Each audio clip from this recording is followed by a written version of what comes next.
Report. Energy Investigative Report.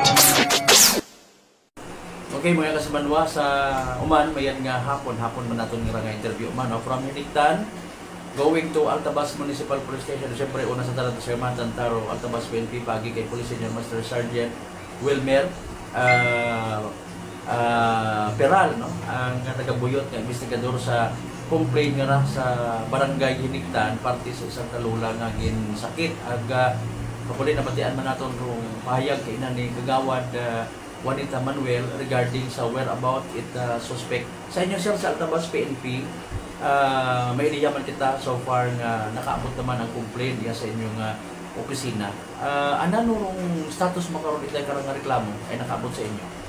Yung status ito reklamo sir sang complainant. After sa itong nagkadto sila din nga nagkuha sila sang medical legal request. Tapos naglakad sila pa Manila dahil may ticket sa dahil pa Manila, balik sila sa Manila dahil nagbakasyon lang tong bata niya nga babae diri na ginakuha tan itong si nanay, itong biktima. Galihan mo ito natabo sa August 9 itong natabo ang sakit sa ni Barfield sa Tamayo.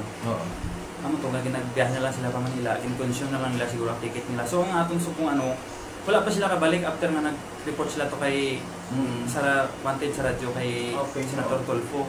So ginahulat naton nga mabalik sa dire kay according dito may aran ako sila nga certificate of file action ng sa barangay.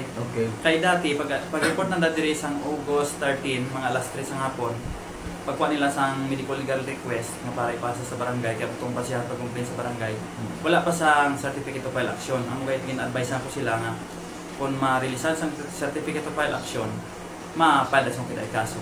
Okay. Mga kasanugid by the way siya nakaabot kinyo ang formal or personal nga pag-appear mga nagatindog nga complainant? August 13. Okay, alas 3, mga alas 3:30 sa hapon. Pila kadlaw na nagligan siya? After 9 na tabo, 10, 11, 12, 13, 4 days na. Kag nag-report sila kay dahil ang balong sa ilang sa gis ko sa August, nag-report sila sa barangay. Kag ang barangay na cater sa anda. Tapos ipangayuan sila sa certificate of file action, asang medical legal request kay amo to kunang basihan sa barangay para sa pag-issue sa certificate of file action. Kag sa ilang lupon mismo. Nga requirements. Supposedly medyo process pag pagagya no galing hay medyo na-mention na pabalik sa Manila ang nagatindog nga complainant. Okay. So tama bala by the way sir ang natabo nga gindali-dali to paraphrase ang request na to. Ang request na to sir sa barangay nga gusto na lang mag-file dason nga madiretso sa among ma-file. Kung sundon sir ang proseso sa sa filing sa among na pulis dahil limitado kami sa sa mag-file para sa mga kaso dahil kinahanglan kami sa sang certificate of file action sa barangay. So kung sundon kay may 3 meeting sa barangay kag sa lupon pagit 3 consecutive meetings. So dapat matapos sa para mapasa sa ato ng papel. Ma-issue ang barangay pero depende man sa barangay kung speedy trial nila nga matapos dason. Sa barangay na discretionary yan sa barangay ilang ang proseso nga magpadasig. So kita diri basta hindi lang kita maglapaw sa period nga may arabi na nga period depende sa healing period sa victim. Kung maglapaw kita sa muna nga hindi mapile ang kaso siyempre questionable man. So manami kung ginisyohan sa barangay sang sang certificate of file action pwede na nato na ma-file. Sa fiscal na mismo na depende kung nila kung nag-speedy trial abi halimbawa matapos atong sa lupon kag sa barangay nga nga tanan nga process pag ma-file nato na sa fiscal na daso na kung ang decision pag-abot sa korte. Sir, naintindihan nato base man sa mga informations nga nag-gather namon pero intent nga dakpon gid ang suspect kag ipakulong is there very urgent ro anda nga treatment. Now, para sir somehow masabat or masatisfy man bisan kulang-kulang gawa, why ang suspect at the time ay wala na ito ma-arrest? Ano ang rason? Wala ma-arrest sir dahil pagkatapos sa to, wala na report sa aton diri. So wala ka responde ang pulis sa barangay. That time natabo so August 9 nga natabo na to, wala nakaabot sa pulis ang report.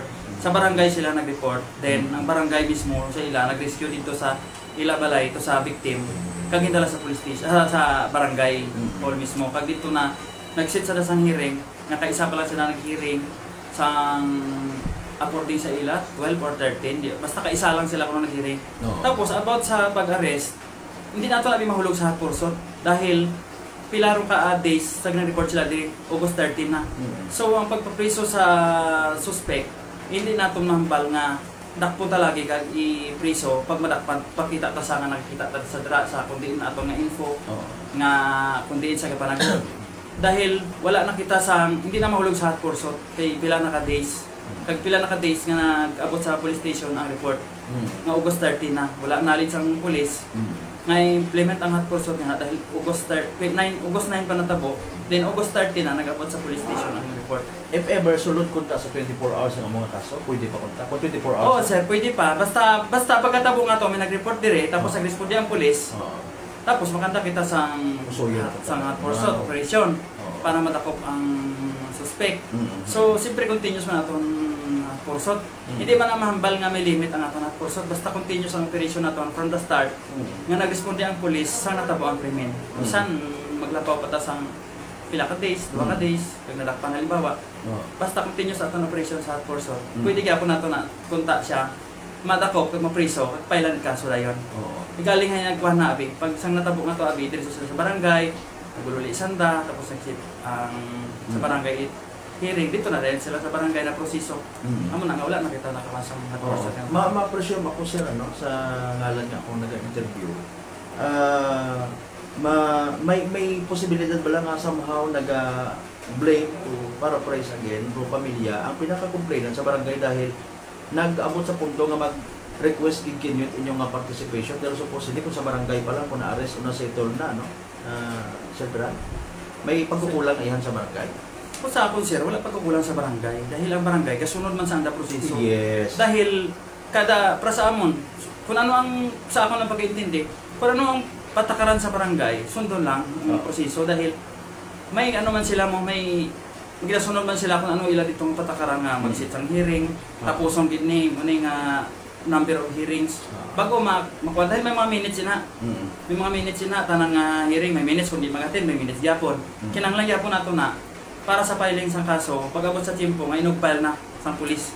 Kaya ato tanang nga papel nga halin sa barangay, sa hearing ato, bawat hearing ka to, may minutes dapat na gina-attach sa aton diri nga pa-filing of case sa korte mismo o sa piskal. Okay, sige. So to cut the story short sir, no? Why magkatag gusto nga ma-hamper pa ang justice nga ginapangay pamilya, pisar nga magpamilya malangman. Rupan, pag-abot sa speaking of justice, posibilidad nga madakpan gihapon ang suspect is mabahol gihapon posibilidad. Oo sir, mabahol po posibilidad nga madakpan sa dahil nag-exert man kita sang effort, yung mga intel kita nga libot diri sa aton bilog nga aklan, nag-coordinate kami sa iban nga police station.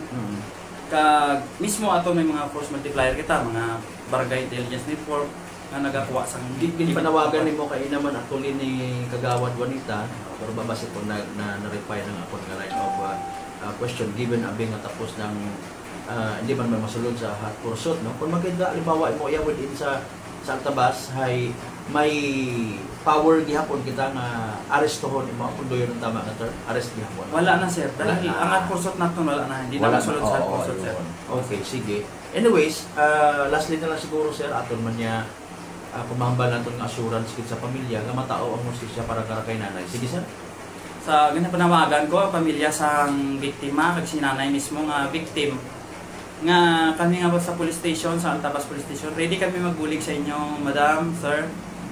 Anytime nga magkanto kamo dire, kung kompleto na inyong papel nga ginisyo sang barangay, kami anytime bisan alas 12 sang gabi, 24 hours open ang aton Altabas Municipal Police Station para mag-cater sa inyo sa kinanglan ninyo. Kung ma-file kita sa kaso immediately, basta ari lang kami anytime.